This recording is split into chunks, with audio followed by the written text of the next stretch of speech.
ეხლა მინდა შემოგთავაზოთ ერთი საინტერესო ეფექტის განხილვა, რომელიც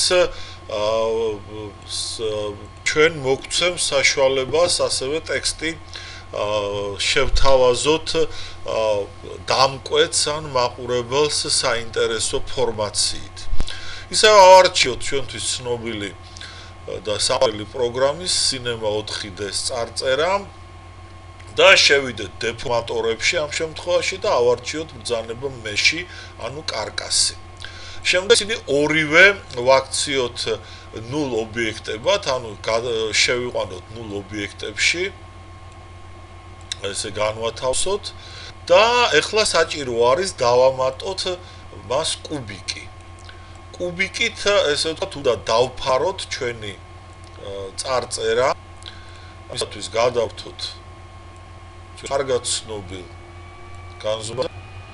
ესე დავფაროთ იგი და ვთქვათ, აი ყვითელი კარკასის მეშვეობით განვათავსოთ წარწერა კუბიკში. ეხლა საჭირო არის მოვუმატოთ მას სეგმენტები დაახლოებით ავიღოთ 21-22 სეგმენტი შეიძლება დაამატოთ. შემდგომ მივანიჭოთ ტეგი. ტეგს ქვია ამ შემთხვევაში აი ესეთი ტეგი არის მოცემული. ჩაურთოთ ტეგებში აი ეს პირველი განზომილება, ჩამოხსნათ X და ავარჩიოთ ლაინი, ამ შემთხვევაში გამოჩნდება კარკასი და გამოჩნდება წარწერაც. შეგვიძლია ესე ვთქვით თვალთახედვის გასაუმჯობესებლად, ესე ვთქვათ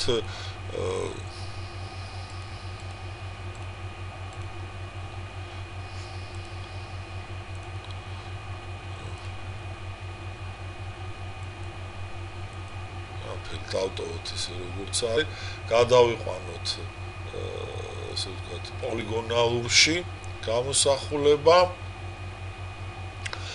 პოლიგონალურში გადასვლის შემდეგ ჩამოხსნათ 0 ობიექტისსა და მაშინ თვითონ მეშის, ანუ ჩარჩოს ეფექტში აი აქ ჩავამატოთ აი სწორედ აი ეს კუბის ობიექტი.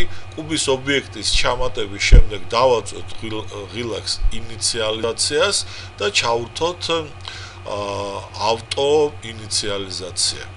აი ამ ესე ვთქვათ თვისებების ჩართვის და განთავსების შემდეგ კარგი იქნება თუ გადავალთ ამ განზომილებაში, რომ უფრო კარგად დავინახოთ თუ რა შვება ჩვენი ობიექტი და როგორ უნდა ესე ვთქვათ მოიქცეს იგი.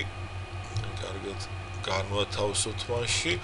ობიექტი გადავრთოთ ესე ვთქვათ მარეგულირებელ რედაქტირებად ღილაკზე, ამ შემთხვევაში წერტილების ღილაკზე ავარჩიოთ selection-ში აი ეს ბრძანება, გავაკეთოთ ისე რომ გამორთული იყოს.